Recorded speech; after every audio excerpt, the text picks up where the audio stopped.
All right, let's do it live on a Monday edition. Merely Bo, the great Z. How are you, buddy? How you living? I'm good. Nice weekend. Lovely was pretty weekend. good. Other than the weather becoming this nonsense. It's terrible. Terrible, Kenny. I know people have declared winter over. Not, sadly. I did. Sad. I thought. Well, you're trying to will it, and I appreciate your efforts. I in that know. regard. I have a feeling like this could stick around a little bit. So It's going to. That's why you're going to leave. My definition of my theory behind winning winter over was snow. We will get more snow, but it will be gone. Like it'll drop and then it'll melt and that's it. Yeah. But it looks like we could be in for something here a little bit. Yeah, unfortunately. But it was nice weekend. Had some good food. I made a shepherd's pie last night. So how'd you do it? I did. Did you do like the full pie, the whole bit? So I did. Yeah, I did ground lamb. Okay. Some onion, obviously. So there's some onion, then in the ground lamb in there. I think salt, pepper, thyme, rosemary, and parsley. And then get some peas and some carrot in there. Yeah. A little flour, a little beef broth to make like the meat layer. And then we had mashed potatoes going, made those, and then you brush those on the top and then in the oven for a half hour at 400. Was it in like a pie crust? No, so it's the top layer is mashed potatoes. Oh, so that's your pie. That's the pie. I got yeah, and then it's in like one of those glass casserole dishes. Oh, Let me tell you yeah. something. It was so good. Yeah, I'm sure It was, but cannot be good for you. No, There's nothing good about it. No But way. I don't know that I've ever felt so full as I did last night. bit of a hearty meal. It was a hearty That's what meal. that is. It was great though. LD though, he helped me out with some belly laughs. I mean, there were a few I thought times I'm not kidding you. I think it's a top 10 episode ever. I'm ready. I watched it once. There were several times I was laughing so hard There should that be I a was statue. crying. There should be a statue. It was for a pioneer. the whole thing. I mean, The dream scheme. The dream. the dream scheme. He's there's so good so right few now. things we can't. But like he's going No. out. He's going out on the very. He's not He's leaving. throwing 99. He's It's not. just- And he feels like right now because he's going out that like he can say anything or have Leon say they can say Yeah. anything. Yeah, And they are. they are. It's great. It's amazing. What Funkhauser. When Freddie Funkhauser was pissed at him, It's amazing. I'm gonna roll over and now I'm in Yeah. charge, which was I was dying.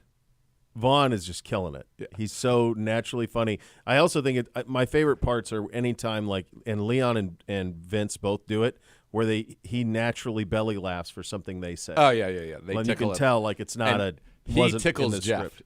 He can get Jeff He going. just gets Jeff. Yeah, that was unbelievable. What do you think of the notion that someone who pulls a flask out has a drinking problem? I just thought it was just so great how he pulled it out. Like, and then he goes at one point you tried to ruin something that was elegant. I was doing something elegant. What do you call it? Swing juice. Swing juice. Little swing juice. Yeah. But I think on the golf course, I've seen that. Like some people will do like the little guys, like the ones Yeah. you get at the airport or whatever.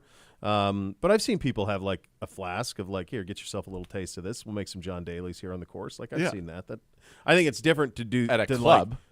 But even there, yeah. But I've never seen anybody like while on the course sip the flask. I know. I've seen him pour it into something. Yeah. I thought that was hilarious. Incredible choice. Yeah. That and he had like a somebody nice made. leather flask. It was It beautiful. was beautiful. Well, and I'm of an age where a lot of my buddies, we're all of the same age, but I was where buddies of mine the ones who got married right out of That was like a that wedding was a wedding gift. gift. Like they got married Or right like out a of groomsman's gift. groomsman's gift. Yeah. Like y'all got in our early 20s. Like I got 3 or 4 of them where like with I was your a initials groomsman. on It it. was like my initials, Yeah. whatever. So I still have like 3 or 4 of them that I don't use. I've never used a flask. No, but at the same time when I was watching him do it, I thought maybe I'll bring him out for the golf. Little swing juice, just have it ready. Little taste. He's so good. The golf was good yesterday. The Players' Championship was actually fun to watch because 16, 17, and 18 are just beautiful holes at Sawgrass. It was tight. Came down to a insane lip out from Wyndham Clark. I don't know. Did you watch it? No, oh, I was. Man, the putt was. I had 90% basketball and in. lacrosse, so I didn't see it. 90% I did in. see a image of appeared like the top of the ball Was in the hole. was out of the hole and everything else was in. Yeah, and that ball came out.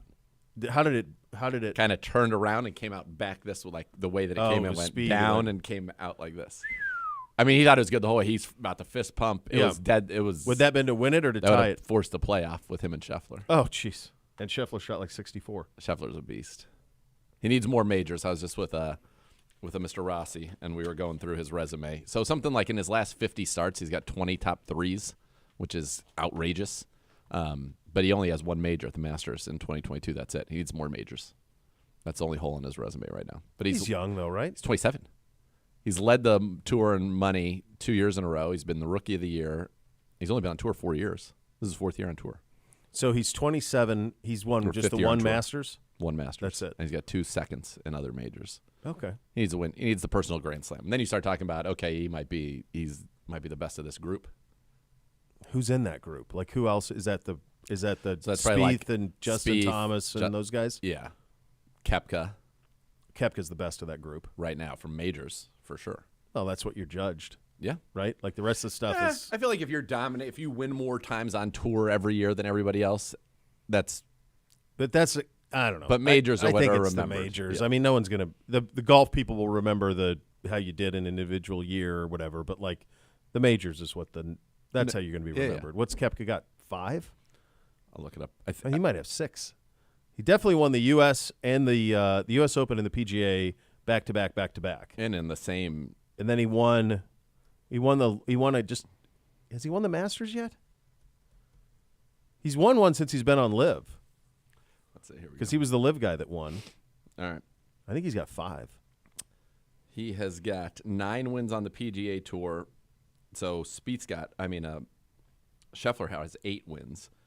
And he's won the PGA 3 times. And he won the U.S. Open twice. He's never won the Masters or the Open. 5 of them. He won the PGA in 2018, 2019, and 2023. So he's the defending PGA champion.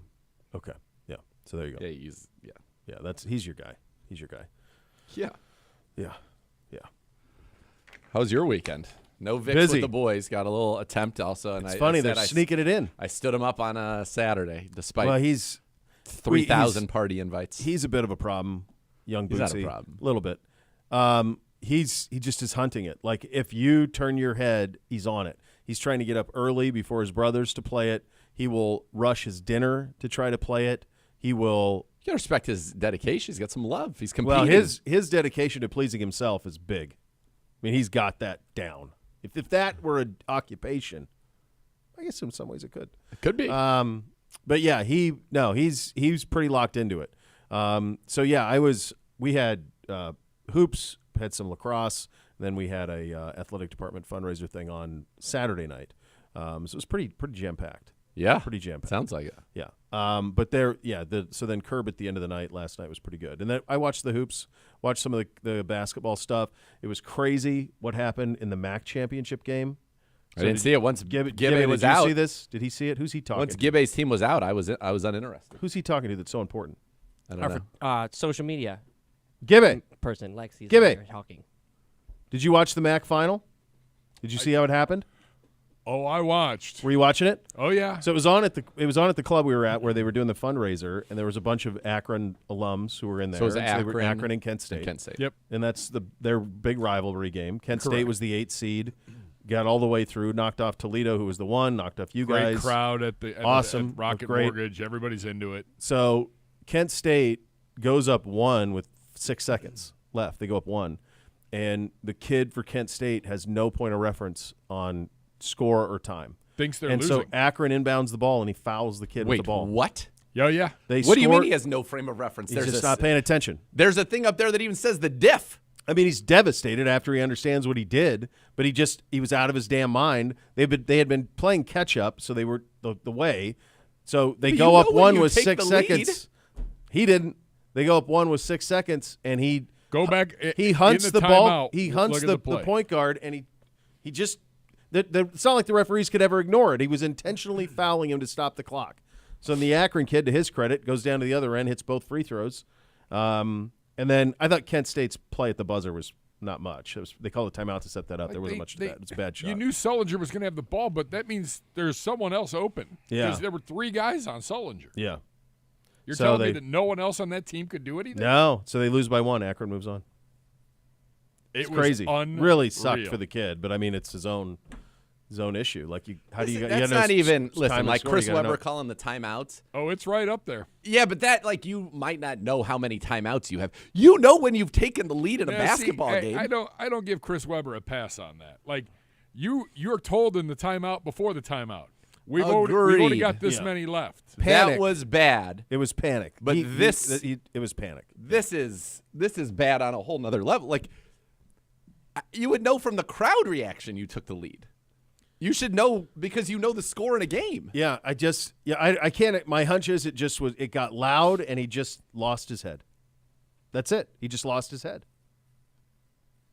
It was a great game, back and forth, and then Akron went cold from the field, and Kent made a run, and then Akron went up by like 6 or 7, and you were like, all right, well, this is what we expected. And then Kent comes roaring back. It was exactly what you would expect from an Akron-Kent game. And then that play happens, and everybody's just like, wait a minute. And what sucks is that tournament deserves better from a network TV host standpoint or a broadcast because it was not good. It was CBS. ESPN. ESPN Saturday, but it was CBS Sports Network on Friday. Correct. Yeah. The problem is that there are all these entities that are bidding on this stuff, and some of them aren't in the business of always doing basketball, and so you end up just getting. I mean, that could have been like an F team. Well, and the problem is it's championship week, so these guys are just going from one market to another to do the conference championship games, so they don't know. They had a little bit of reference on the two teams playing, but they clearly this is a rivalry. These two teams hate each other. Oh, yeah. Their fan bases hate each other. Like there was no play into that, and that play happens, and it wasn't. God, I get everybody's shocked, but ridiculous. you've got to really play it up in that moment, and they did not. They did not. No. All right, question. Had Kent State won as the 8 seed, they clinched the automatic berth to the big dance. Yeah. Would Akron still have made it? No. There was no room. No. No, Given there all were the 5 other teams. There were 5 teams who would not have otherwise made the tournament who won conference tournaments. Including one who fired their coach. Yeah, Long Beach State, Yeah. Dan Monson, who actually was the guy who built Gonzaga. I was gonna and say then the went originator. he was the originator. Then he went to Minnesota, and he's been at Long Beach State for a long time. They fired him, and then he won the conference tournament. So they let him finish coaching the year, which is usually you don't do that.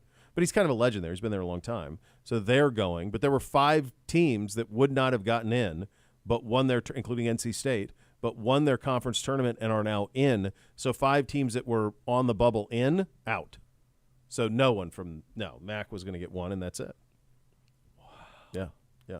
Pretty crazy. And that's their Super Bowl, right? You do that, that's it. Just get into the dance. Get to the dance. Yeah. John Gross did a great job at Akron. I'm sure you get Did a great job. tournament at Ohio. gear. He did. I'm sure you get all kinds of Oh yeah, they take care of you. I mean, have you ever been to? You've been to an NCAA tournament, Gibby? You've been you ever follow how a team is treated? It's Very unbelievable. well. Yeah, when I did it with the Buckeyes several times, you're staying in the best hotels. You're there for a long time. The meals are incredible.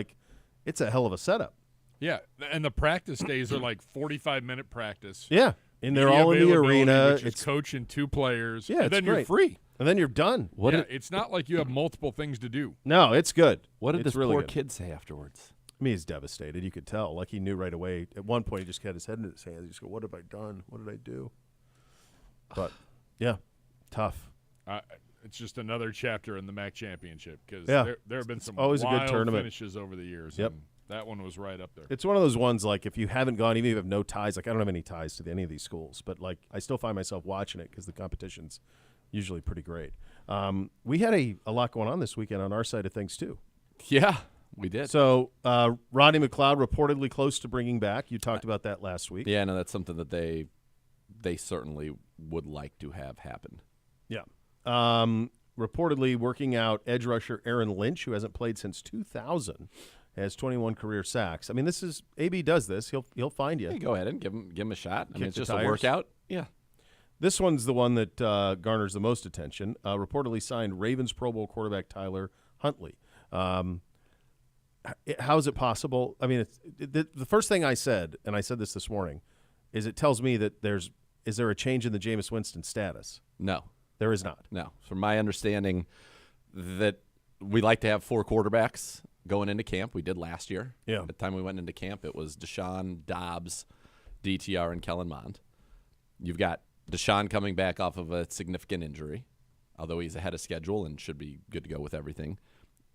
You have DTR is also coming off of a season-ending injury that I think may have been more challenging to recover from than people perhaps thought in the moment. Remember when he got twisted around? And so I think you got 2 quarterbacks that are a little bit banged up. Jameis is the backup, and Huntley's going to be here and compete. I mean, I signed for the vet minimum, so there's certainly no guarantee that he would be on the final 53. But I think that's really all that it is. That's wild. So when I saw this, I thought, well, maybe Jameis changes scenery and something popped up in Denver and go play for Sean Payton, but that's not it. That's my understanding. That's not and it. This is from seeking out information. My understanding is that that is their. We had 4 last year. We've got 2 guys coming off of injury. We want to have 4 going into the offseason program. Yeah, I think it's fair. I think I understand how fans would be like, huh? Because Huntley is such an accomplished backup. He is. I mean, like how many? He's a Pro Bowler. He is, but like how many accomplished backups do you need? Like last year, you rolled with DTR only. For sure. I think that this is – it also – look, we signed him for the vet minimum. So I get it. There wasn't demand. But a lot of times you can kick the tires on if you need an arm in camp, like you can get a kid off the street to come in. Sure. But that's what this is. I'm sure there's no guaranteed money in it. Yeah. It'd only be guaranteed money if he makes the week 1 roster. So I just think it's just they like to have 4 going into camp. You got 90. So. You would acknowledge this is out of the ordinary, though, to have for what we normally do, considering what we've done in recent years with the backup quarterback position. Like, and this is perhaps it's a little bit of a reaction because you bring him in here. You're under no obligation to pay him anything, but at least you have him in the event that whatever. I do know that Ken Dorsey and Stefanski went out to L.A. and met with Sean and that kind of talk through what the new thing is going to be, and I think there's a lot of excitement about that. Yeah. I mean, this whole thing is about him and his health, so that's all that it all has to be. Nobody's worried about that. Yeah. Look at the great Yellowstone. Striding. Look at him as he goes. He really is striding out a little bit. I know you guys have this later, but I also think that we have to do this now, and because you have a lot around the NFL. So last Friday, as we are coming back from break, you hadn't seen the news. I go, oh, man. It happened right as we were coming back from break. And I said, oh, wow, the Steelers just traded Kenny Pickett. And if you were on the YouTube stream watching us, you would have seen your reaction, and you say, they're getting Fields. The Steelers are getting Justin Fields. Yep. Immediately. I may have been the first person to say that. Just like that. All I did was read it. It happened in real time. We were on the show. I put my head in my hand. Like they're getting Justin Fields. So they went from having Kenny Pickett and Mason Rudolph to Russell Wilson on a vet minimum, and now they have Justin Fields to be the heir apparent. How does this happen? And number one, how is all he's valued in the league as a conditional 6 that could turn into a 4th? Number one. Number two, if we were interested in a 4th quarterback, how do we not do that just to keep him away from them? Yeah. All valid. How does Baltimore not do it? I have no idea. It's crazy. So there's several things on this. Number one, they said specifically, and I can't remember if it was, I can't remember which beat reporter over there it was, had a report, and the quote was, the Steelers are not interested in Justin Wilson or Russell Wilson or anyone like that. This was like a month ago. Yeah. They're not interested. They're not going to be in that game. And we're like, this doesn't make any sense. Makes no sense. Makes no sense. So not only did they say they're not going to be in that game, that's exactly the game they were in. And they got both of them. So there's that part of it. The second part about it is they get Russell Wilson, who we will acknowledge is not let Russ cook Russell Wilson anymore, but is a significant upgrade over what they've had at quarterback since Roethlisberger left. And they get him for about $1.50 is what it works out to. With Denver paying the other $38 million of his salary. So they get him for next to nothing. For free. Then they turn around and they trade, for some reason, Philly's give back for Kenny Pickett blew my mind. If you're Philly, why wouldn't you just take Fields at that price? And he feels like he fits in much better with what you want to do.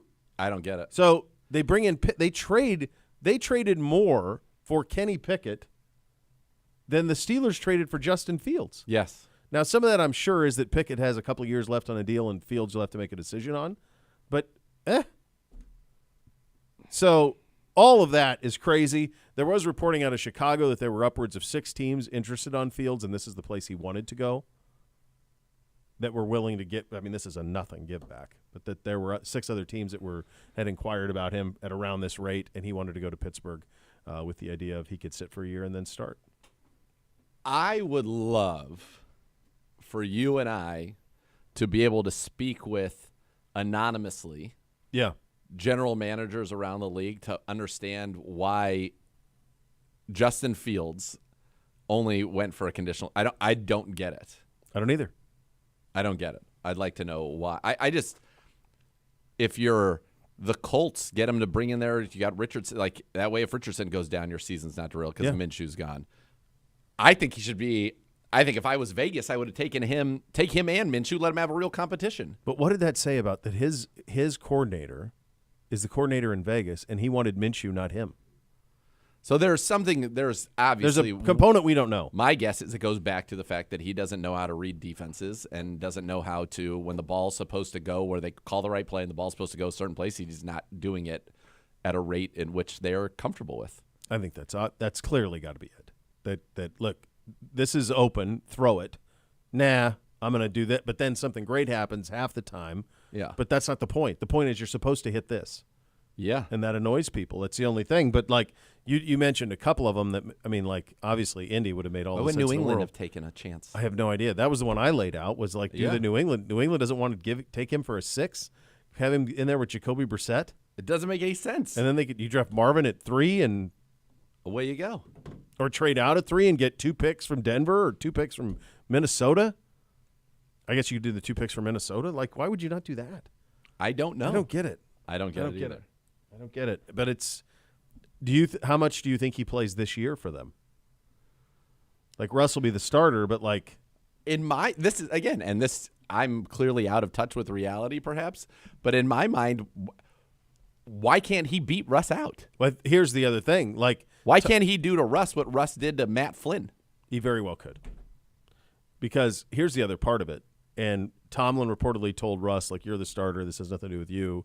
I saw Russ, like, tweeting at him, quarterback room lit. Let's go get it, blah, blah, blah. Let's weld. But the reality is that when they're in that building, and that's a pretty lively building. There's a lot of personality on that roster. Fields is going to dominate that situation. He is alpha. Like, he is. Whatever he is, if we have him way overestimated as a football player, maybe we clearly do. That's fine.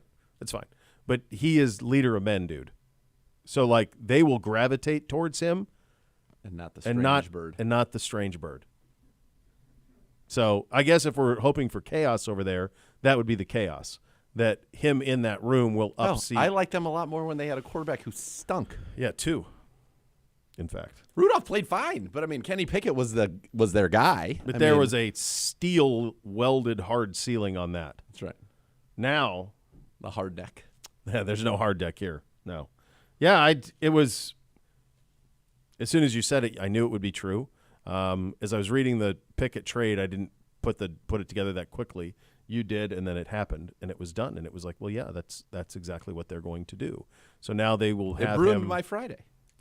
So they'll have him, and then they'll be able to 5th-year option him for next year. So they'll have him for at least 2 years. Yeah. To see what he's all about and see if it works. Yeah. George Pickens going to like him. They went from having Kenny Pickett and Mason Rudolph and no future at that position at all to Russell Wilson and Justin Fields and having, in my opinion, a potentially bright future at that position. In a week. Yeah.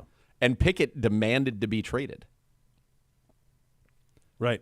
So what I don't understand is, so he demands to be traded. Yes. He stays in the state of Pennsylvania. Yep. And he goes to a place where he has absolutely no chance of playing unless there's an injury. No chance to play ever. He could just shut his mouth. What's wrong with him? Remember, because he didn't suit up last year? Yeah, I don't know. So maybe he's a punk. There are a lot of people defending him, though, and acting like this is some craziness. Well, I think happening. Pittsburgh people love him. Okay. honestly, he should have just shut his mouth, tried to learn from Russell Wilson whatever he could, and then Russ is going to be gone in a year. And then you have one more chance. You'd have been in your fourth year. Yeah. And Justin Fields wouldn't be there. No.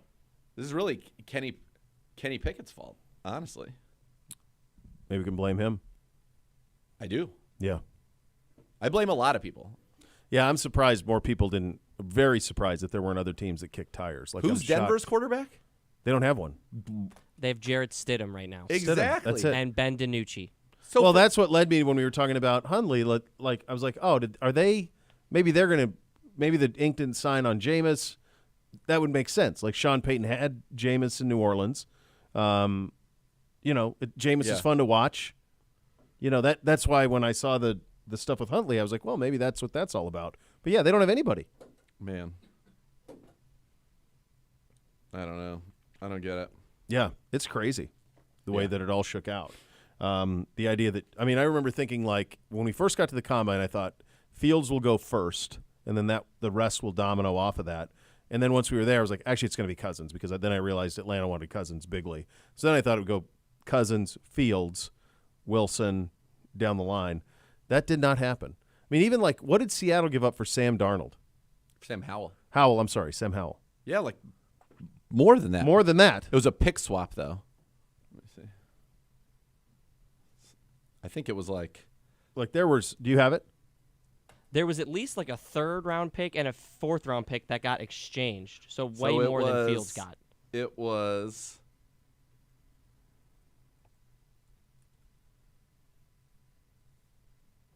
So they got Sam Howell. Come on, ESPN. Sam Howell and a 4th-round draft pick and a 6th-round pick in exchange for a 3rd and a 5th. So it's 2 pick swaps. So it's moving down 1 round from the 3rd to the 4th and 1 round from the 5th to the 6th. Okay. That feels like more than a 6th. Way more. Yeah. Yes. Yeah. 100%. It's crazy. It is absolutely crazy. All right, lots to get to, lots going on around the league. Get you updated on that. Have a little early look at the brackets as well, because this is bracket week, as it is. Coming up next, Z sitting down with newly re-signed punter Corey Bojorquez. You listen to Cleveland Browns to ESPN Cleveland.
My friends, are you tired of worrying about your roof or siding? Get peace of mind with upgrades from Renew Home Exteriors. The Renew Home Exteriors lifetime warranty roofing siding products offer durability and protection that you can trust. The best part, with no money down and no payments or interest for 24 months, improving your home has never been easier. Mention ESPN to receive an exclusive $2,000 off your upgrade. Enjoy peace of mind with a new roof or siding. Renew Home Exteriors, superior products and superior service. Visit RenewEstimate.com to book today. When you go to RenewEstimate.com and you have one of their guys come out and you go through their product and you look at their product, what I want you to do is compare it to everybody else's product.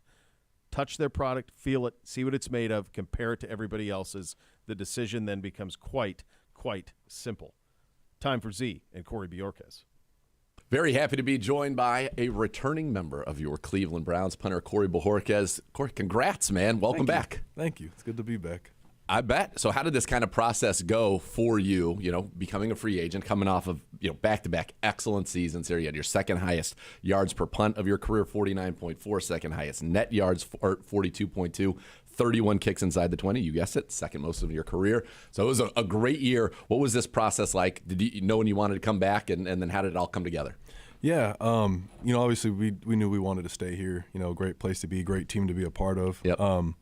So it was just, weight game, really. They had to get some other stuff done, get some other guys back, and once that was done, then we were able to kind of start talking, figure something out, and here we are. And you mentioned this all happened while you were in Europe. Yeah. Yeah. Okay, so let's start there. Tell me about the trip. It was awesome. We took 2 weeks to go out there. It was our first time going out. Where'd you guys go? We went to Paris first, and then we went down to Nice for a couple days. Oh, wow. And then over to Rome, and then Florence. So Florence. Oh, it was amazing. Florence is pretty good. Amazing. Yeah, Yeah, good food. It's probably hard to come back from that. It'll be interesting. What was your favorite of the places you went?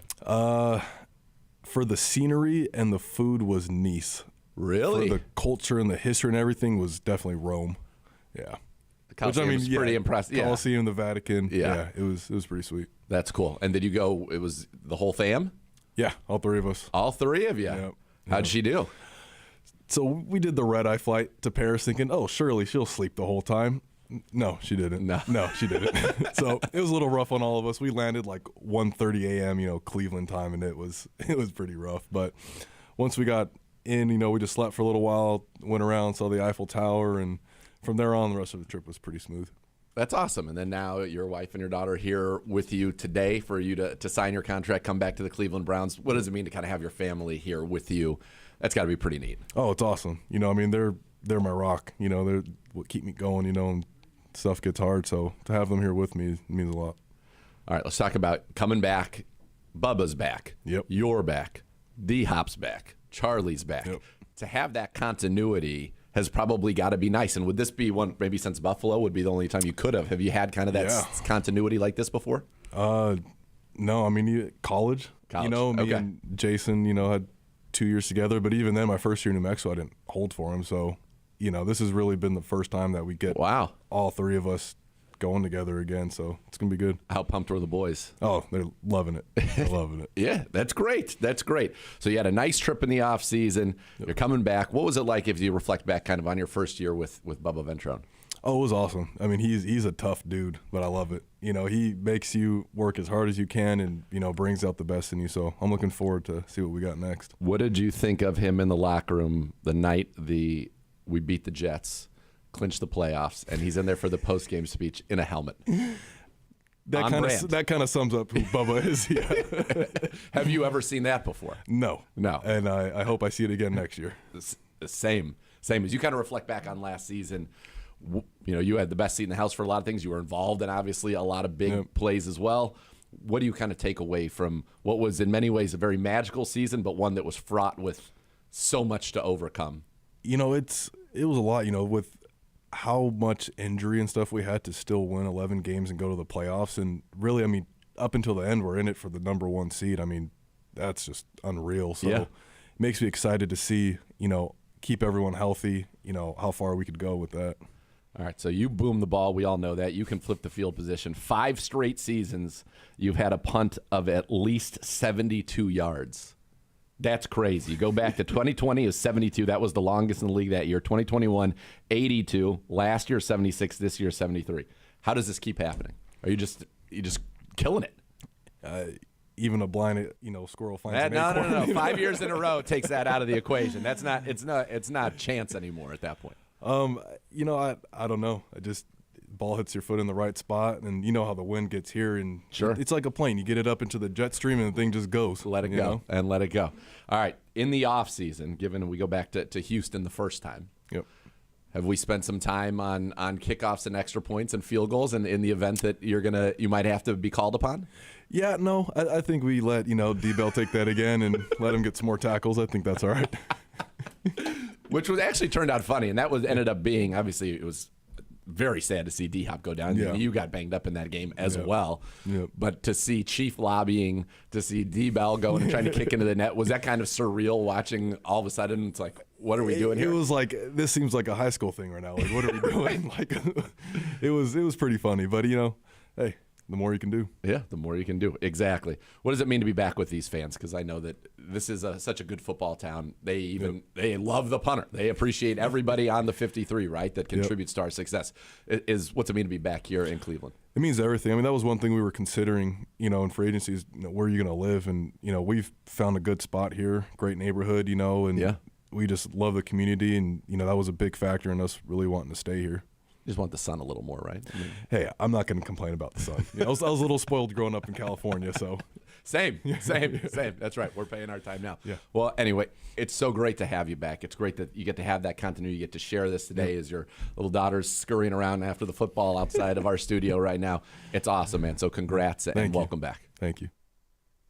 All right, very good. We will come up around the league. A lot of news over the weekend. We'll get you updated on all of that. Coming up next, you'll listen to Cleveland Browns Daily on 850 ESPN Cleveland.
All right, welcome back into Cleveland Browns Daily, brought to you by Ballybet, sports betting partner of your Cleveland Browns, now live in Ohio on 850 ESPN Cleveland. New running back Nyheim Hines in studio. Good to see you, buddy. Thank you so much for your time. I guess let's start with this process and how you ended up a Cleveland Brown. We're thrilled to have you, obviously. It was really easy. I mean, my first visit, I got released by Buffalo 2 weeks ago. As soon as I got released, Cleveland and some other teams reached out. Cleveland texted my agent and said we would want to have him first. Got me here last Monday. Got here, obviously, I know Bubba. I know Ken Dorsey. Yep. And then I actually saw Deuce Staley. When I saw those guys, I was like, oh, because Deuce actually ran my pro day when he was in Philly, and I always liked him. My dad even said, hey, I hope he coaches you one day. So I saw Deuce, and I'm like, oh, yeah, I like it here.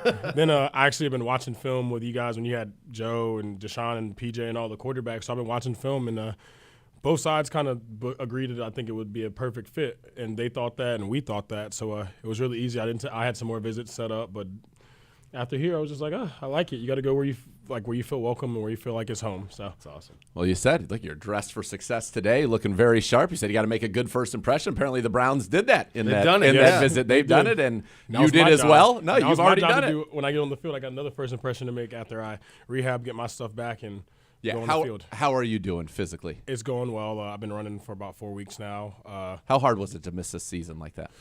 Oh, it was hard. But I think, the biggest thing of it was a mental reset. It was I want to play over 10 years. It's my 7th year. I had a break, I guess, in year 6. Yeah. So that's what I'm looking for, come back and try to see if I can get 5 more years out of it. But I think playing-wise, it was hard watching, but I think the rehab with it just sucked because any person who's had knee surgery just knows the first 2 or 3 months are just – they're brutal. You can't hardly sleep.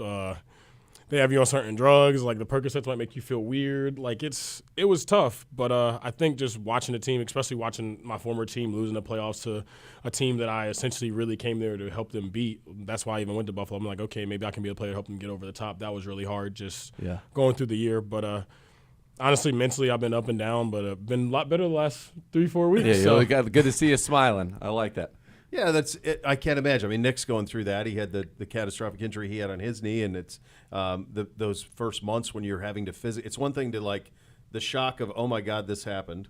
Then the rationalization of like, all right, we're going to do surgery. But then then now the rehab part, right? Don't mean to take you down to negative town, but tough. It's just got to seem.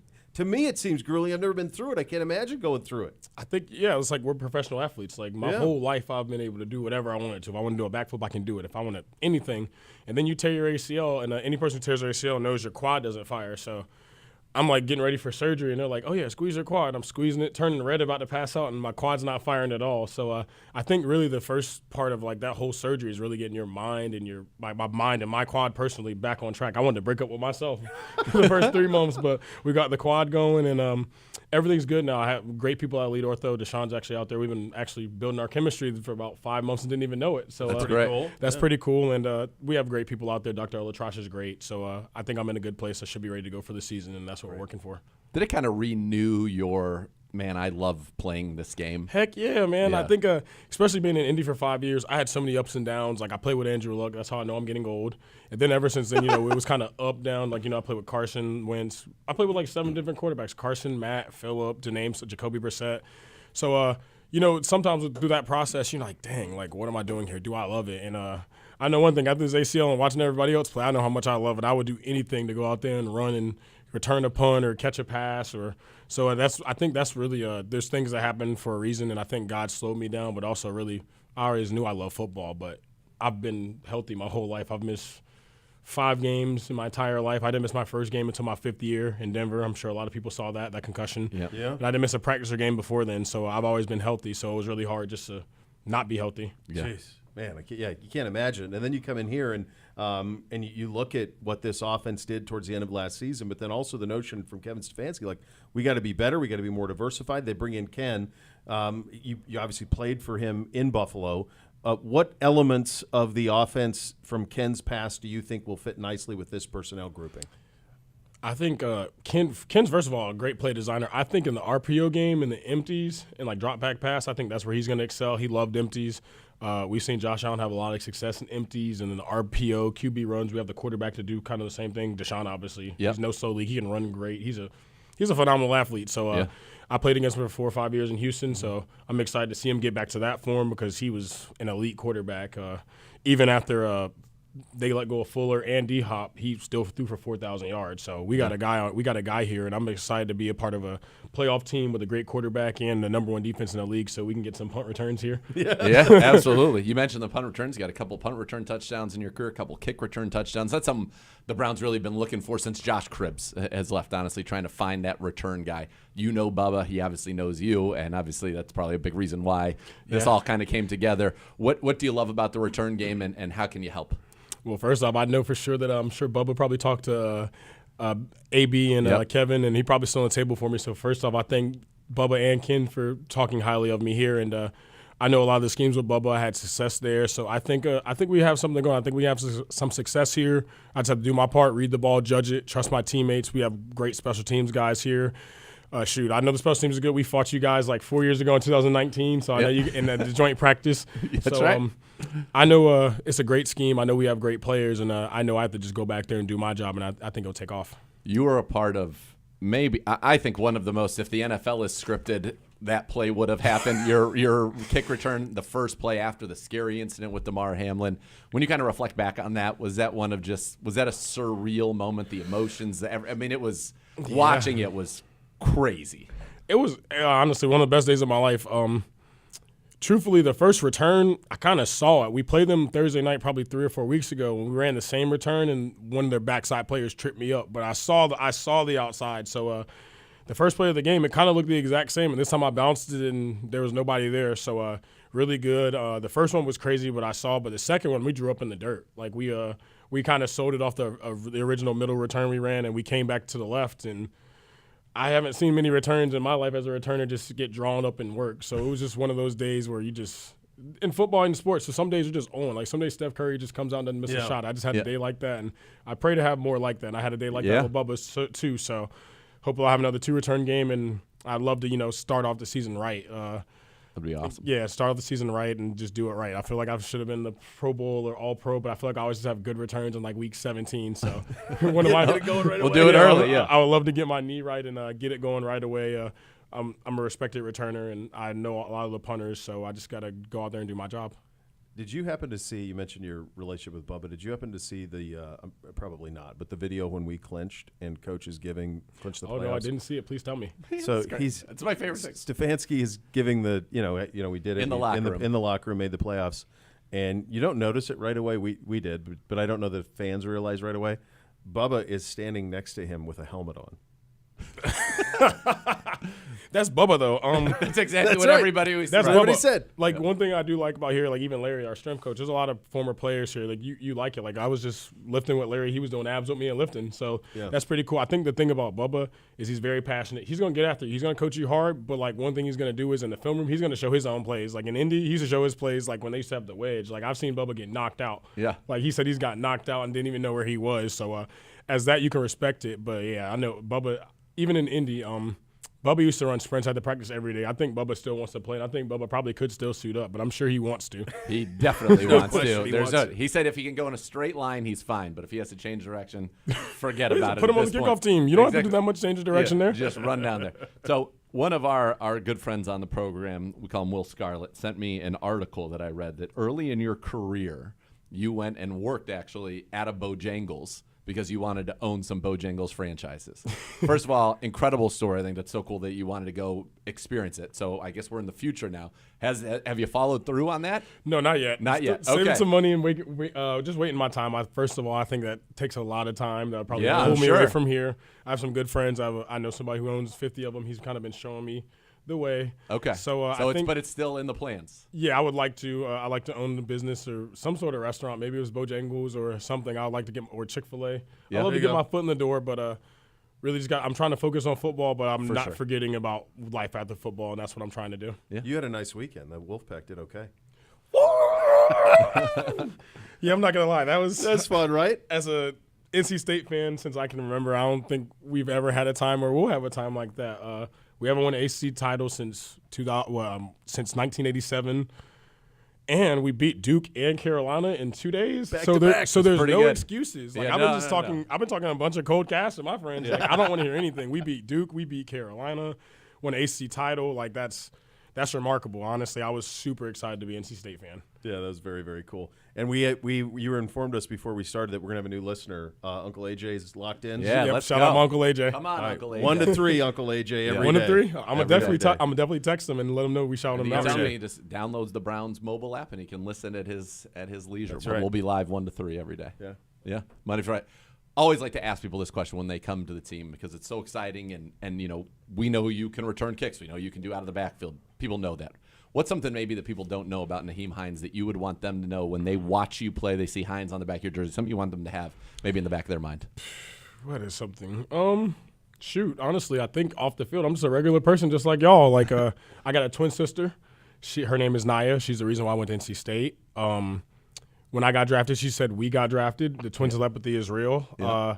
The next thing is I'm a 2024 national spokesperson for the Muscular Dystrophy Association for 4 years going on now. That's awesome. Supporting that, and other than that, I love to play the drums and play the guitar. I love rap music, and I love Fall Out A Boy. Renaissance man. Yeah, love Fall Out Boy. Fall Out that's Boy. It's all all there. there. That's He's great, got man. covering the whole spectrum. I like it. It is so cool to have you here, man. Yeah. Can't wait to see you in our uniform this fall and get you healthy and see what's all capable. 'Cause it's going to be fun, man. Thank you so much for your time. Thank you guys so much, and I'm happy to be the dog pound. That's exactly right. Nyheim Hines joining us. Oh, he got one of those in. He's ready. Top He's dog got would be the tie. proud. Look He's at the- ready to look at go, the color of man. the We got a tie. good He's fan ready. base. Yeah, He's ready to fan go, base. man. Yeah. All right, second hour up next. Cleveland Browns Daily, 850 ESPN Cleveland.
Don't miss Billy Joel and Rod Stewart. Don't you dare. It's the first time. It might be the only time. It will be. One night only. It's one night only here. We don't know if it'll be the only time. It's It's possible it. they run it back. They might run it back 3 years from now somewhere else. What does one night only mean? One night only at Cleveland Browns Stadium on September No, it doesn't 13th. say that. It doesn't say it's Billy Joel and Rod Stewart It's together so for one night only. presumptuous to us, though, to say that they will never do this again anywhere in the world. This is what it's called.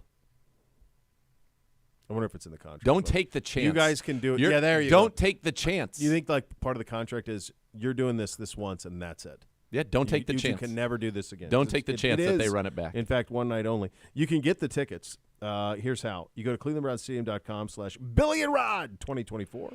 Billy and Rod 2024. It's Billy Joel and it's Rod Stewart, and they're together for one night only. One night only. That's it. That'll do it. That's it. That'll do it. You're just going to go in that one? That voice? That's good. I like That's it. pretty good. All right, you got a lot here. A lot here. According to John Breach, I've had John on before. The Chiefs might explore the option of leaving Kansas City if upcoming sales tax vote doesn't go their way. No, they're not. Right. Same. That sounds like that's a threat to try to get the outcome that they desire. That it's an empty Yeah. threat. You can call their bluff on that. Yeah, you're not relocating the Kansas City Chiefs. I'm I sure don't somebody know. said that sometime about Art Modell, that you're not relocating the Cleveland Browns, and it happened. But because that happened, that won't happen. Right. There's no chance that that's not going to happen. You saw Mahomes' house. He's not building that. He's not selling that. No. You build that to be there the rest of your career. That's the That's whole right. operation. That's the operation. Their situation is unique in terms of where their stadiums are. Did they redo Kauffman, or did they? There was something with the Royals that got done. So the Royals It's right there. just No, I know, but, submitted like- plans to build a new one. So they're going to build a new one. Downtown. Oh, they want to go downtown. They're going downtown. It's a cool park pretty with nice little looking water stadium, effects too. in the back. Oh, it's Yeah. awesome, and they're right off the freeway. Yeah, it's right. But neither one are near downtown. Well, No. and there's that was awful, Uno. What did he do? Missed. Shocking. Yeah. But Zero there's no catches hotels. last week, right? 0 catches. No hotels, no One bars. catch. One catch. Oh yeah, 11 one catch. yards. You play tonight or Wednesday? Wednesday. Jeez. Do we need to talk to Coach Quarterback and see if we can get you some more targets? Corey? Did we talk about some of the routes that we're going to use to get drag. open? Little drag route. Love a drag route. Little drag and go. All right, so they want to do the baseball teams going downtown, and then what do you do with the Chiefs? Right, that's what it comes to. Yeah, but I mean, that's a great opportunity for the Chiefs. If I'm assuming you're not going to leave Kauffman Stadium up if you're going to build a new one. No. So that's your chance to finally put some hotels and restaurants and bars. Because Is that what do they want? It is just one big parking lot. Right. Yeah, it's right off the freeway. Yeah. Like when I drove from Montana to Florida, you drive right by it, like 90 miles an hour, Yeah. right there. Yeah, I wonder what they want. Do they want a new stadium or do they want renovations to Arrowhead? Arrowhead's old. Old. Yeah. Not great. No. I mean, I'm sure it's great Cool because it's environment. loud and Yes, it's all cool of that. But environment, like, for sure. I'm guessing sure. if you're the Hunt family and probably if you're Patrick Mahomes, you'd like a dome. I mean, Let's dome it course up, you would. baby. Little climate control. Every- Well, Everybody should especially have a since dome. people had to get things amputated, body parts, after the playoff game. Oh, that's right. Yeah. Yeah. that about kind of got amputations. hidden in the. Yeah. All right. During a recent interview, Chiefs President Mark Donovan was asked what the team's plan might be going forward if the sales tax fails.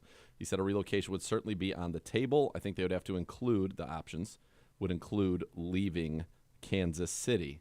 On the other hand, he did make it clear the Chiefs would like to stay in the city where they spent the past 61 years. Our goal here is we want to stay here. We are willing to accept a deal for the county to actually stay here. So is they this- recently unveiled plans for an $800 million renovation at Arrowhead Stadium that would upgrade almost everything. Not only would parking and tailgating improve, but the team would also add new video boards and better luxury amenities. The team would also add a 360-degree concourse that would allow fans to finally navigate the entire stadium when sitting in the upper deck. The team is also planning to add some new club areas in the end zone. The Chiefs are planning to foot $300 million of the renovation bill, but the rest would come from the extension of a 3/8 of a cent sales tax that would be voted on in Jackson County on April the 2nd. Sales tax is already in place through 2031. If voters approve the extension, it would stay in place till 2064. If it gets approved, the Chiefs have said they would sign a 25-year lease at Arrowhead, which would include a team option for three 5-year extensions. Currently expires 2031, so even if the extension gets voted down, the Chiefs won't be going anywhere for another 7 years, but it would certainly create some drama in Kansas City. So it's like an arms race between the Royals and Chiefs. Who can get stuff upgraded? Clark Hunt saying, we would not be willing to sign a lease for another 25 years without the financing to properly renovate and reimagine the stadium. So the financing puzzle is very important to us to make sure we have enough funds to do everything we've outlined. I mean, I can tell you, especially in the lower levels and confines of that stadium, like you're falling over one another after a game trying to get around stuff. Okay. Like it is not easy. It's already in place. It's an extension for the future. Yeah. And at that point, 3/8 of a cent is going to be worth a lot less than it. I mean, it feels like a no-brainer to keep your Kansas City Chiefs to just say, yeah, we're already doing it. Let's just keep it going. Let's keep it going. Yeah. Right. The Royals that's Walmart money, right? Pretty sure. Glass, I'm pretty sure he's Walmart money. Yeah, I like that. Griff ought to know. He's our Kansas bureau chief. He just said it's the Broncos. No, that I know, but I'm pretty sure I think he they is also too. own baseball. It's a different family. Sam had a lot of relatives. Working through it. Yeah, I'm pretty sure. Doesn't Glass still own him? His name David Glass. John Sherman. Oh, maybe he sold him.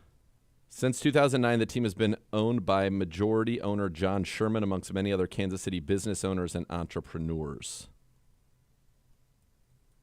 So maybe that guy had it prior to that. Oh, that could be. I don't know, but a baseball team that's valued at $1.2 billion, placing them 27th out of MLB's All right, 30th. So I had this. So yeah, Glass was before that. He was the president and CEO of Walmart, and he was the owner and chief executive of the Kansas City Chiefs. Got it. Or the Kansas City Royals. Rather. Yeah. Sherman is the founder and former chairman and chief executive officer of Energy LP. Energy, INERGY.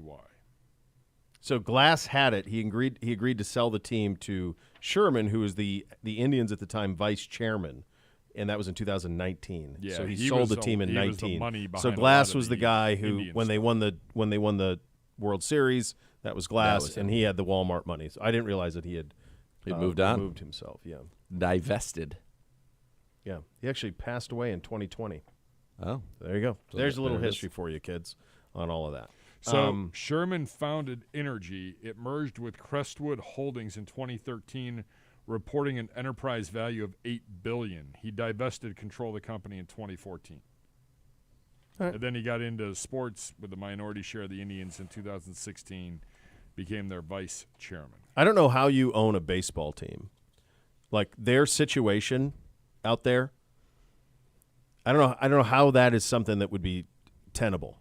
Like if you're not in an entertainment district or you're not downtown, to get people to just go out 81 times a year, out in the middle to of the nowhere. hinterlands, it's over. Yep. People aren't doing that anymore, man. They're not. It's done. Agreed. They're not doing it with stadiums downtown. No. Whose history would you rather have? The Kansas City Royals in our lifetime, 2 World Series championships, but large swaths of total irrelevancy. Yes. Large swaths, like 20 years of just nothing. Or Indians in the mix, Indians/Guardians, Indians in the mix a lot. Multiple World Series appearances, division titles. They've clearly been the better franchise during the majority of our lifetimes, but 2 World Series versus none. But you're getting the relevancy all the time with the Guardians. They've largely been relevant. Yeah. I would have rather had them win 1. Win 2. Well, they've won 2. Win 2, yeah. One in They've '85 won with 4 George AL Brett. pennants and 2 World Yeah. Series. Well, in the early '80s, they would lose to the Yankees all the time in the AL pennant, and then they broke through and won in '85. Brett Saberhagen and Yeah, Mark that call. Gubicza. Yeah, and George Brett and all those cats, and that's the one where the call at first base, like you ask people from St. Louis about that, they'll punch you in the throat. Yes, they will. Not like they haven't won enough in St. Louis. They've won plenty. And then they won it with those guys that were homegrown, with Grinke and all those guys that were the homegrown. They went. Moustakas Didn't they go back to back? They went. and then yeah. the next year they won it. Yeah. Yeah. I should All talk right, to there the you 2 guys in here that care about baseball. I think we managed it okay. I don't We think do just fine. We were Fine. doing fine. I think we Just did fine. it pretty good. Former Chargers wide receiver Mike Williams has a couple of visits lined up, including the Steelers and Jets. And Mike Williams' last visit on that tour will be in the land of the pukers. Well, they don't have Deontay anymore. Well, they have Pickens and they have Austin. I mean, he would. Sure. Great. Good. Why not? Just Why not? wonderful. Why isn't he meeting with any teams in the NFC? Because everybody in the NFC knows they don't have to try. So annoying. Donovan Peoples-Jones re-signing with the Lions on a 1-year deal there. Good for him. $2 million. Good for DPJ. Good. Love DPJ. Odell Beckham Jr. saying goodbye to Baltimore, gentlemen. 1 year there. That was a profitable year. Saying goodbye, but no one signed him. Well, they obviously said you're not in our plans. Because wasn't it a 2-year deal for him there? No, it was one. Just it was one for Just that 15. one for big money. For 15. Yeah, 15. Jeez. Wild. Stealing money. Yeah. God bless. He could end up back in L.A. with the Rams as well. So this was pretty easy to project. So Ohio State Pro Day is Wednesday down in Columbus. Yeah. Marvin Harrison's not doing anything. Nothing. Not running, not catching. His attitude is my resume is my tape, and I did the Pro Day last year with C.J. Stroud. You don't need to see me do it again. I acknowledge that while I think he is a sure thing, it's odd for somebody to skip all of this. That's what I said. And I don't know the reason for why he's doing all of it. I think he can afford to. The problem is it and just he makes who he you is. think, because he's not going to Right. tell you why. Right. So what is he hiding? What are Right. we? Which makes you then think about things, and you get to situations like this. So then you have both. This happened today. Daniel Jeremiah, Chris Sims had Marvin Harrison third. Chris Sims, I'm looking at Chris Sims' top 5 wide receiver prospects. This came about an hour before our show. 1, Malik Neighbors. 2, Brian Thomas Jr. Those are both. I mean, neighbors. I know is LSU. Isn't the other kid LSU too? Yep. Number 3 is Marvin Harrison Jr. Where's 4 Washington? is Rome. Yeah. Roma Dunzier. Dunzier. And then 5 is Roman Wilson. Okay. From So he's Michigan? got- Yes. So he's got 2 guys. He's got 2 guys from LSU. Jeremiah mentioned this to me at the combine. Neighbors, yeah. Neighbors. So both Jeremiah and Brugler mentioned the possibility of Malik Neighbors could be the first wide receiver off the board, not Marvin Harrison Jr. Neighbors is lightning fast. That's the deal there. I guess we'll see. I tend to think it'll end up going the way that it's been projected to go for over a year, and that he'll be the first receiver off. But despite that, I can also acknowledge that it's odd to do nothing. And then I don't know of anybody who's ever not done anything at any position. Like just not work out at the combine, then not do your pro day. Saying I'm done. Just saying I'm good. I'm training for next year. My tape's my tape. Yeah. It seems. Now his dad is who his dad is. The tape's incredible. The measurables are incredible, but it's an odd choice, I think, to not do anything. Agreed. So Chris Sims says this about Brian Thomas, the guy he ranks number 2 out of LSU. Brian Thomas Jr. runs by everybody. Love how he uses his size so well to box out and get to contested balls. Extremely twitchy for a guy his size, and after the catch, he's angry, looking to score every time he has the ball. Number 2 wide receiver this year. So what does he say about Marvin Harrison? What is his Stand by. right? Like that's maybe Jaden Daniels was overrated if he had the 2 best receivers in college football. Yeah. Perhaps he was. I just think Marvin Harrison, you just know. Like, it feels like a layup, right? Like He doesn't have anything. So the podcast is coming out this afternoon, so I'm assuming they just put out a couple of excerpts. blurbs. Well, by the way, the best way to get people to download your podcast is to say something like that. He does this every year. Of course. With his QB rankings. Yeah, he does with the QB rankings. Like, oh yeah, I got Tom Brady 28th this year. Okay. So All he right. says it's an right. awesome group, so much to like with Neighbors, Thomas, and Harrison. I just think the LSU guys are able to separate more and run by you better than Harrison. And that's why, if you're Marvin Harrison, that's why you run a 40. Yeah. So you say, I can run by people too. Here's a 4.39 and Just like that helped, if I'm not mistaken. Didn't it help Olave didn't he run a really fast time? he did. Yeah, but he still ended up falling a little bit. He was still first round. Middle of the first round, yeah. Garrett Wilson went Garrett before Wilson him. went before. Yeah. I think Marvin's the most sure of all of them, of that group, and they've had good ones. How would you have compared him to Garrett Wilson? They're totally different. Wilson is more twitchy, and he's more make you missy, whereas Marvin's a big dude. Like he's big frame, and I think Marvin's ability. They both are similar in their ability to make like the circus catch. Yep. But Marvin's his catch radius and his size, I would think, would be quite a bit bigger. Marvin is 6'4", 205. Yeah, he's a load. He's like an AJ Green. Yeah. He's more like that type of a guy. So, I mean, he was dominant. Yeah, So, of course. yeah, I don't know. We'll see where all of this goes.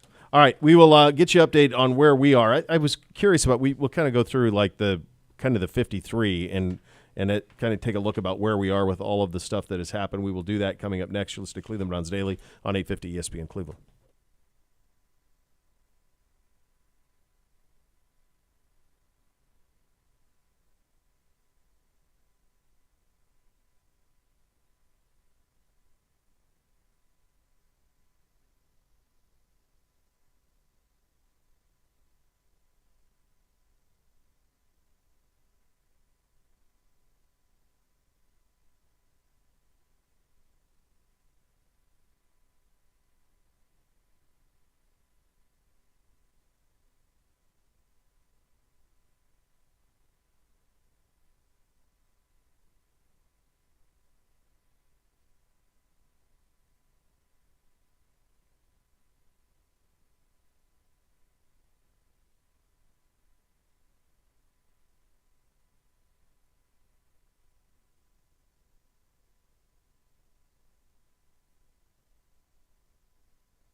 And be part of one of the most passionate fan bases in the NFL. Join Next Gen STM, presented by Ticketmaster. Official waitlist of your Cleveland Browns. Being a Next Gen STM, the best chance to become a season ticket member in future seasons. Visit clevelandbrowns.com/NextGenSTM to reserve your spot today. Is Gibby in there, or did he just leave? No, he just left. All right, I have something for him that I want to get his view on. Before we do that, though, where are we now? Are you okay? I think you're on. For whatever reason, the left ear just stopped working at the end of the last segment. Like something popped, and then this one's not working, but this one's working, so it's fine. You all right? Sounds like I got one in. As long as that's all you need. That's all you need. Where are we roster-wise now? As we continue with there's nothing else in free agency. I mean, if there's stuff that's out there that falls in your lap. I mean, we then could you kick the doors on things. But I think in terms of, I think I asked you last week how close to this plan is what Andrew Berry wanted done. Check. Yeah. So I would say right now, quarterbacks 3, Watson, Winston, DTR, and then Huntley obviously has a chance to compete, or maybe DTR's. We'll see. Running backs 4, Nick Chubb, Pierre Strong, Jerome Ford, Nyheim Hines. Receivers 6, Cooper, Judy, Moore, Tillman, Bell, and then I think +1. So that could be draft. That could be a free agent, a burner. To me, it feels like that's a speed guy. Tight ends 3, Njoku, Akins, and Giovanni Ricci, or Zaire Mitchell-Payton. Tackles 4, Wills, Conklin, DeJuan Jones, and then I think there'll be a competition between James Hudson and Hakeem Adeniji. Guards 3, Batonio Teller, Michael Dunn. Centers 2, Posick, Nick Harris. That's 25 on offense. Defense 5, defensive ends, Garrett Smith, Alex Wright, Obo, and Isaiah McGuire. Tackles 4, so you've got Dalvin, you've got Jefferson, Quentin Jefferson, right? Is that right? Yeah. Quentin Jefferson, Shelby Harris, Maurice Hurst, Siaki Ika. So there's probably 3 for 2 spots with Shelby, Mo Hurst, and Siaki Ika, maybe on the initial 53. Linebackers 6, you got JOK, Jordan Hicks, Tony Fields, Devin Bush, Mahmoud Diabate, and then maybe you bring back a Matthew Adams, but that 6 linebacker is not clear yet. Corners, you'd have 5 right now. You have Denzel Ward, Greg Newsome, MJ Emerson, Cam Mitchell, and then Brown, Tony Brown, who's the special teams guy, the Mike Ford of this year. And then safeties, you got 5. You got Juan Thornhill, Ronnie Hickman. You got Grant Delpit, Rodney McLeod, at least it's being reported, is on his way back, and DeAnthony Bell. And then you've got your punter, kicker, and long snapper. I mean, you have 53 right now before you draft. And so there's going to be obviously some competition coming out of the draft, I would imagine. And I still think that's an offensive tackle, defensive tackle, wide receiver, running back, tight end. And I think there's definitely there's spots where you can compete. Another corner. So I think, but you're definitely in a good position spot. though, and this is where you felt pretty confident that AB would want to be, and if every team should aspire to this if they can, and that is that you go to the draft without saying we have to draft this position. Yeah, there's nothing you can just be loyal to your board. Somebody drops that's just too damn good to pass up, you pounce. Just take them. Yep. And that's the position you're in here with this roster. It's a really nice roster. It's a really competitive roster. Man, Nyheim Hines was impressive. He really was. Jordan Yeah, Hicks he was really impressive. When I said that Jordan Hicks last week, really impressive guy. Yeah. So they're bringing in some good citizens as well, and it's a roster. But the crazy thing about it is we talked about in the first segment with the Justin Fields move, and if Mike Williams ends up there, like everybody in the division is working under the same auspice. They're all in. Yeah, the Bengals said, the back of our end of our defense wasn't good, so now we bring Von Bell back and we get Geno Stone. The Steelers get Russ and Justin Fields. The Patrick Queen too. And Patrick Queen. The Ravens are the one team outside of adding Derrick Henry that doesn't feel like overall they've enhanced. They brought in Derrick Henry. They were the one that had to get rid of stuff, though. But they've already lost Stone. They lost their whole defensive staff, other than the linebackers coach, who's now the defensive coordinator. Yeah. They lost Geno Stone. They lost Patrick Queen. So far, Clowney's not back. Kyle Van Noy's not back, at least not that I've seen. So they've had more exodus, and their only real addition has been Derrick Henry, which is a big one. It's significant, but you're right. Yeah, they had such. They were in such when we did like their free agency preview. We had the expert on. They were in such cap purgatory. Yes, that there really was no way out of it. Like they had to. They were going to lose a bunch of talented players, and they did. I guess from their perspective though, like I assumed that they'd lose Todd Monken this year, and they didn't. Yeah, I mean, obviously getting Kirk Cousins makes it for Atlanta, but boy, that would have been a nice one with Monken and Justin Fields there. At least I think so. Well, you wouldn't have to give him $100 million either. No. If you're Atlanta, you could have done Monken and you could have done Fields for a 6. Yeah. Yeah. So yeah, I mean, I think that's the way that goes. But this is so now, and just from a calendar, now you're going to get all the pro days that'll happening now. You're going to get the silly season that happens, and then you'll have the draft. And that's where we are in the calendar here. And then next thing you know, it'll be minicamp, and away we go. We'll take a look at the rest of the weekend in sports coming up next. A little March Madness, official coaching hire down at Ohio State as well.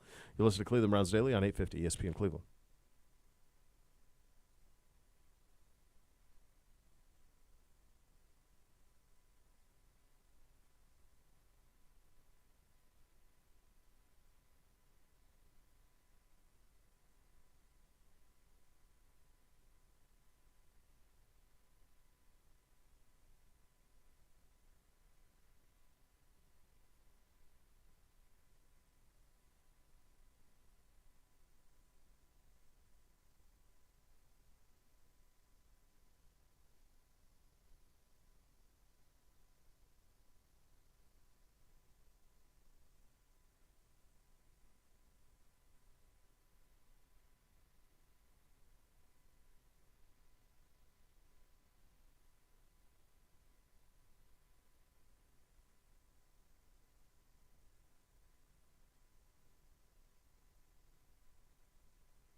Oh, now Gibby's back. Gibby, Hi. you see Dambrot retiring at Duquesne? I did after he clinched. Yeah. So first time Duquesne's ever made the NCAA tournament, right? Or first time since the 70s or something? 1977. Wow.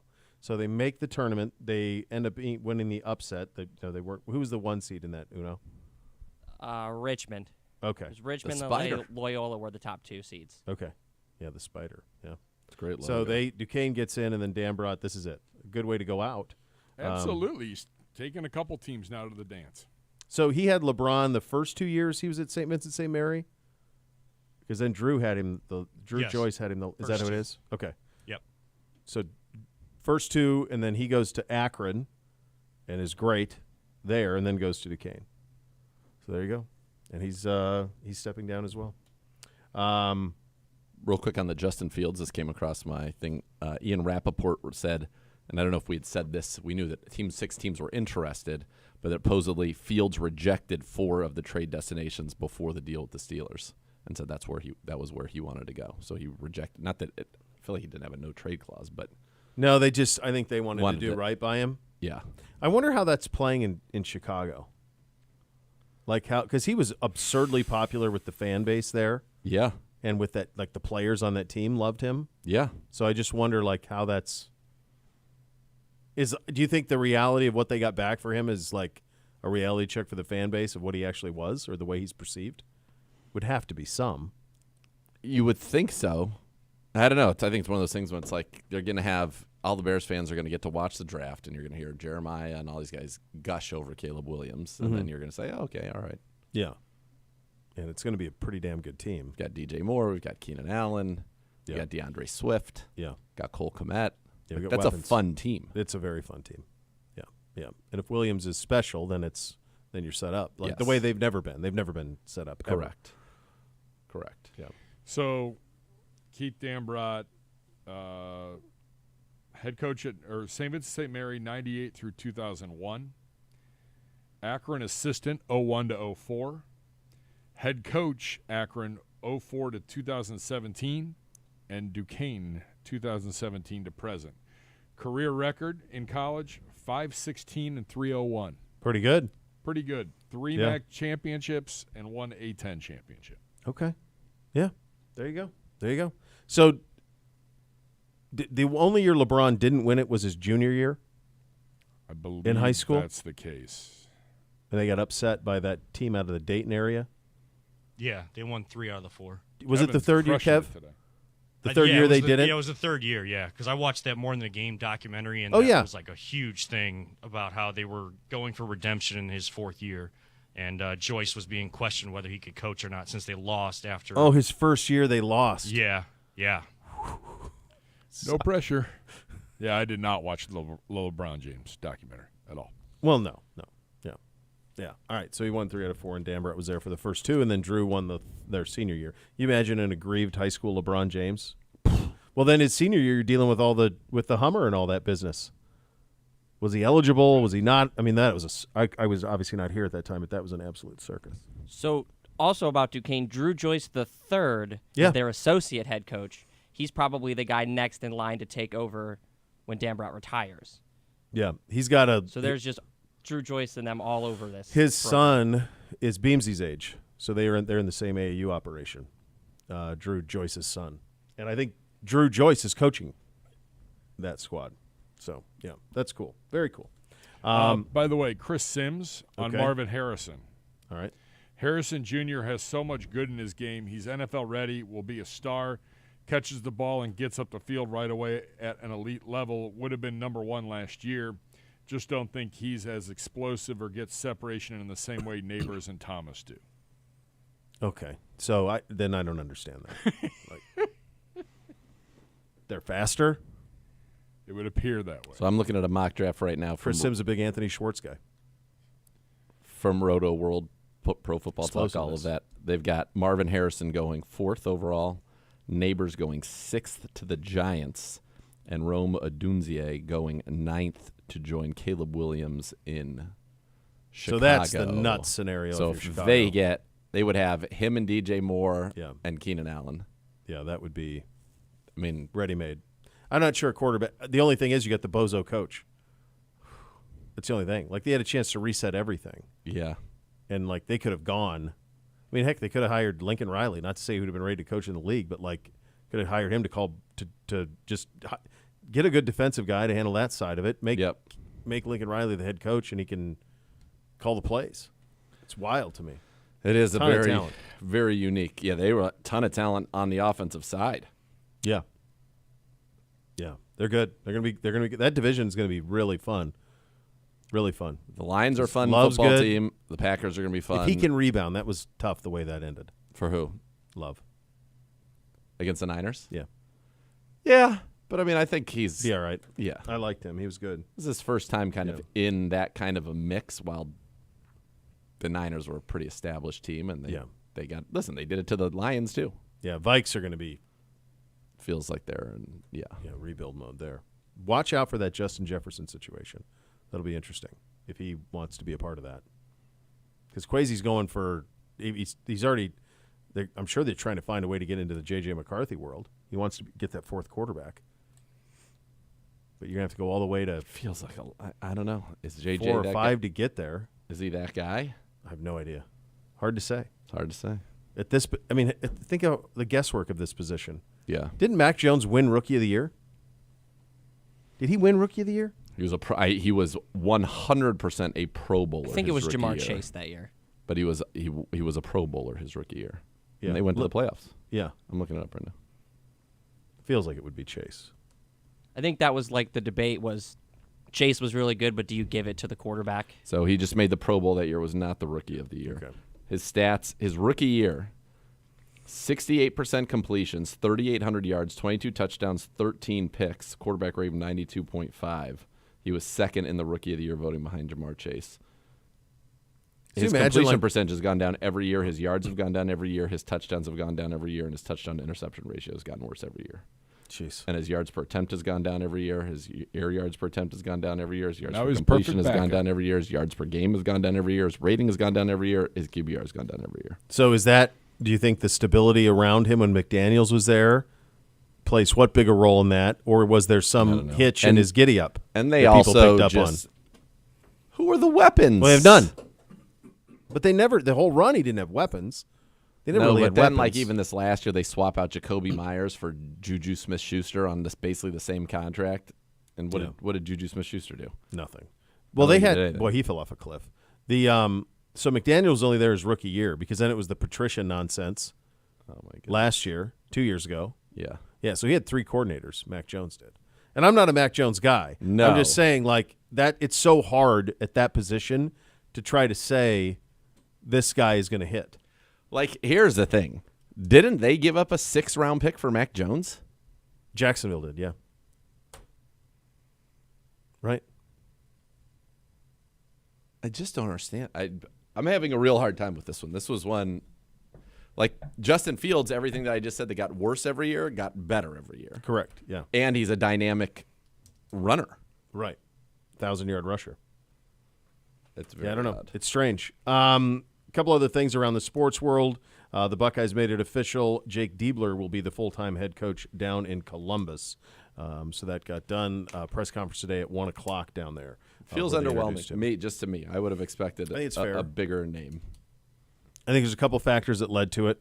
Number one, the team performed very well when he was a coach. It's a very short stint. They had a victory over number 1 Purdue, among others, during that stretch when he was the head coach. But I think a couple other things. One, I'm not sure what the other viable options were out there.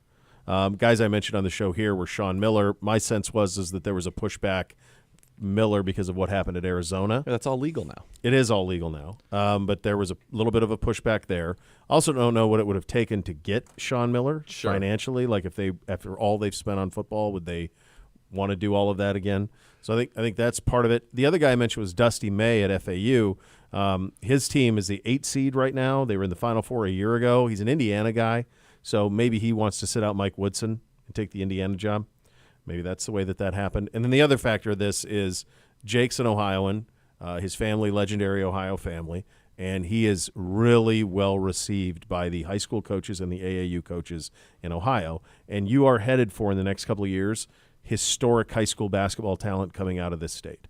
So the Darren Peterson kid who was at CVCA out of Akron, he's now down at Huntington Prep in West Virginia. He's the best high school basketball player I've ever seen play in person. Now, I didn't see LeBron play in person, but he's better than anybody else I've ever seen. I've talked to other people who evaluate, and they feel that way, that he's the best high school player in the state of Ohio since LeBron James. Wow. He's unbelievable. So you got him, Sonny's kid at Garfield Heights. They lost.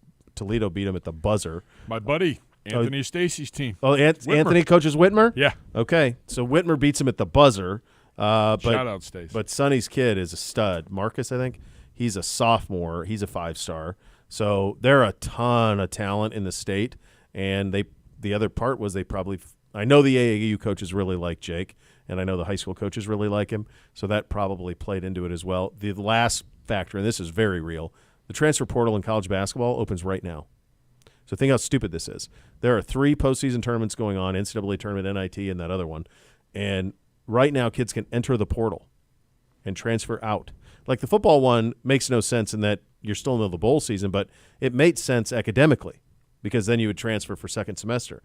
Why would you have a transfer portal that opens in the middle of March for hoops? It doesn't make any sense. It makes no sense. Yeah. Just do it in May. It's got to be after the tournament. It's insane. So, like, there are hundreds of kids in the portal right now that can transfer, and I think my hunch is that by keeping Diebler, they'll keep this group together. Well, it's also a disadvantage if you make March Madness. You can't recruit any of these kids because you have to worry about playing in a tournament. Well, no. You have to recruit these kids and play in the tournament. But that's you have to do both, right? And that's where the disadvantage comes in. Is you could make a pretty good argument, Uno, that the NCAA sabotaged itself to get help from Congress to fix them. You could, because of how stupid they've been with all this. It's why I didn't want Xavier to make the NIT, because I'd rather just not worry about it and go to the portal, and now I got to play against Georgia in a game that means nothing. Yeah, NIT's a tough sell. It is a pretty cool story going back to that whole Akron-Kent thing with Akron's kid, the Freeman kid, who's quite the baller. MAC Player of the Year, was a walk-on. Yeah. Had an academic scholarship, walked on, lit things up after his junior year. All of a sudden, every major program wants him. They want to steal him from Akron and from the MAC, and he says, "No, I'm coming back." What do you got? Well, does he have? Oh, we're currently not in the air. Maybe.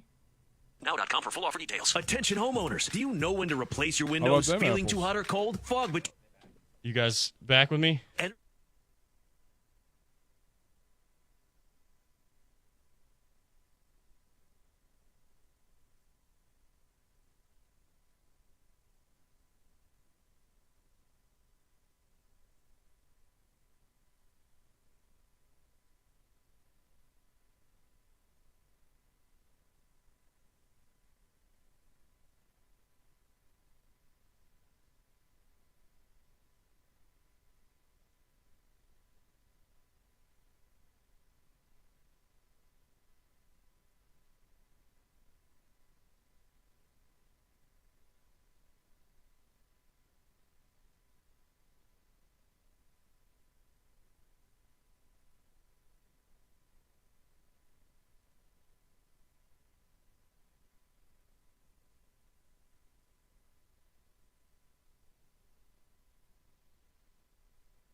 We were off. Gibby, you were telling the Freeman kid story.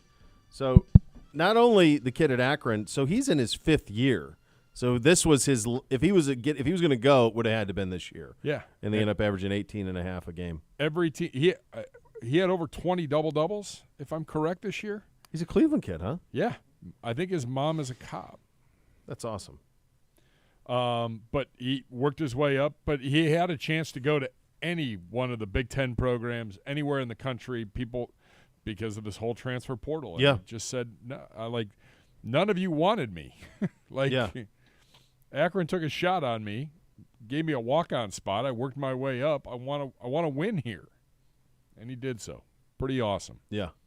Marshawn agrees with me. He said Bo said not one lie about Darren Peterson, the best in the state and the best since LeBron. I'd have to add Terry Rozier as well. Ooh, scary Terry. Yeah. Yeah. No, that kid's unbelievable. Where's he going? Whatever he wants. But he's going into his senior year. So that was the other thing. He was going to take a visit. His first visit was going to be Ohio State when Holtman was there. And then that went away when they fired Holtman. But now that Diebler's there, they're hopeful that he can be the first visit as well. But he was one of the first high school basketball players to get a shoe deal. So he has like a 7-figure deal with Adidas. And that's why he left CVCA to go to Huntington Prep, because in Ohio you can't make NIL. Ohio high school athletes can't make NIL. Why? I have no idea. Late with the times, man. Yeah. It's hard to argue, like when people say, well, they shouldn't make anything their kids or whatever. I'm like, you are aware that there are kids on YouTube who are killing it, Making millions. playing video games and screwing around. On Twitch, yeah. And now that these kids can't, because their skill is one that's controlled versus one that I don't understand. It just makes no sense. Once that's out there and you can make whatever your name, image, and likeness allows for you to be made, why couldn't you make it? Yeah. Without wrecking eligibility. Amateurism's dead, man. It's over. It's over. At every level. And I'm talking, you go to third grade travel hoops, man. Amateurism's done. It's done. So Absolutely. It's over. Forget it. And that's okay. Move on. Yeah. It's okay just accepting it and moving on. Agreed. Yeah. And make the best out of what is there. How did you guys watch the bracket reveal? I know Uno did. Did you watch it at all? I didn't watch Selection Were you Sunday, curious but for Selection Sunday? I just want to see where Arizona went. They're 2 in the West. 2 in the West, yeah. Gibby, did you watch live? I did. Were you St. Pattying? I was St. Pattying and watching. There you go. Yeah. Yeah, 2 for 1. It was one of my favorite things as a kid. Same. The brackets popping out and going like, all right, where are we? What are my matchups? Yeah. Yeah. And it's still I used to love that. I do. And the last couple of weeks I've watched more college basketball, probably because Peyton and I went down to the Kentucky game, and so that got me kind of fired up a little bit to watch it. So I watched quite a bit of the championship week stuff. And I'll be locked in this week. I mean, we'll be on flights, but be locked in the best I can. But I do find the magic of player name of a team, another name of a team, playing it out. There's something cool to that still. And I liked this tweet, and I retweeted it last night, and it's gotten actually a lot of traction. Richard Deitch, media writer. This will seem foreign to 20-somethings, but once upon a time, one of the greatest things ever was buying the USA Today on the Monday after the brackets came out to get all capsules on every team. One of the great newspaper editions ever. No, I remember that vividly. Yes. We would get the high school library would get the newspapers, and they'd put them on those sticks. Yep. You remember those sticks you'd get? And they would put them on there, and I would scour over that, like the That's breakdown how you made of your it all. picks. Yeah, that's how you made it, because you weren't. I mean, you watched the championship week, but that was kind of it. No, it's amazing, and it's. I hope they don't screw it up by. I've seen a lot of the Power 5 coaches complain about teams not in. Dude, there's 68 teams in. Well, that's the thing. Chill out. The first 4 is that's. What do you think about the first 4? I think it's stupid. It's 60. Well, here's the deal. Dayton does a really good job. So I've been over there. I've covered that thing. Montana State's actually playing in it this year. They play Grambling. Yep. But it's not the NCAA tournament. The experience of being one of those teams that's playing in Dayton is not the same as the experience of a team going to Pittsburgh to play in round 1 of the regional. So all of those games are played in Dayton? Yeah. All of those playing games. The first 4 are all played in Dayton. So the other thing that's stupid is they go 2 16s play each other. The 16s should be in. So if you're going to have teams play in, have 2 10s play, 2 10s play, 2 11s play, 2 11s play. Don't make 2 16s play. They earned the right. They won their tournament. In. Put those guys in. If you won your tournament, hold on a second. You shouldn't have to be in a play-in game. No, because it's truly not teams on the bubble playing their way in, and that's what it should be. Yes. It should be teams 60 what is it, 60 through 68, those teams should play each other to be the final 64. Yes. Don't take Grambling, who's never played an NCAA tournament in their history. Now they got to beat Montana State, who's played in the last 2 tournaments out of the Big Sky Conference. They're playing hot. They got to play them in Dayton for the right to be to go play a 1 seed. That's Purdue, ridiculous. I think. That's Well, and then- ridiculous. If you win your tournament, you're in You're the big in. dance. No, I This know. is It not the sucks. big dance. This No. first 4. This is Don't act like it is. it's the not. precursor. No. So they should have done it the other way, but the Power 5, now Power 4 conferences, they don't want to deal with that because they want more of their people in. Yeah, but I like the matchups you have. What is it? Virginia, Colorado State, and then Colorado. So it's Virginia, Colorado State, it's Boise, Colorado. Yeah, those good. So take those and then take the 4 teams who missed. And have them go First 4 against the teams and have- 11s. and have those. Duquesne, NC Yes. State. Well, Duquesne's an auto. Duquesne's no, so Oregon, NC State's an auto too. So Oregon won their league. So they'd New be an Mexico. auto. New Mexico won All their right, so league. not the 11s. So Maybe a probably 9. Probably It would be the a 9 or 10s 10. Northwestern? because of it'd be the Yes, 10s it'd be because of the Northwestern. bid Steelers this The year. 9s are Northwestern, Michigan State, Yep. TCU, Yep. and Texas A&M. Yep. Who are the So other? that would who be are the the 10s then? The 10s that are playing, you've got Boise, Colorado, Virginia, Colorado State, and then the Nevada. other ones you have Nevada, So they should play in. Drake. And Drake won their league. so Drake they're won good their too. league, It's but- weird with all the bid Steelers this year. Yeah. It's hard 2 to minutes, do the 2 play-in. minutes. No, I think if you win your conference tournament, you're in the 64. You're in. It's got to be. Like, No, look at how I don't know why they. don't This do is that. what a bracket looks like. This is the bracket. This is the first 4. You deserve to be. Yes. This is, if you win The your example I just gave you with Grambling is why it sucks. league. Yep. Because they won't. It is entirely different to fly to Dayton today because they found out last night. They hop on a plane. They fly to Dayton today. They play tomorrow night or Wednesday night, one of the two. You're going to play, and then if you're done, if they're done, they're out, and that's not an NCAA tournament experience. Luckily and for Dayton them, does a good job. if they win, they go to Indianapolis. But even if you win, Right, but- it's not an NCAA tournament experience because you got to get on a plane right No, away. you're right. You got to jet to wherever you play. They'll You drive need over to play- Indy, yeah. but no, they're not getting like the 1 minute. 1 minute. pomp and circumstance that comes with the tournament. it's outrageous. Sucks. They don't even have a chance to be in the one shining moment montage. No, definitely not that. No, it stinks. Yeah, they do that part wrong, among many other things. All right, I think we've done it. We have. The next level is coming up next. We appreciate you listening, everybody. Thanks for listening. Cleveland Browns Daily, 850 ESPN Cleveland.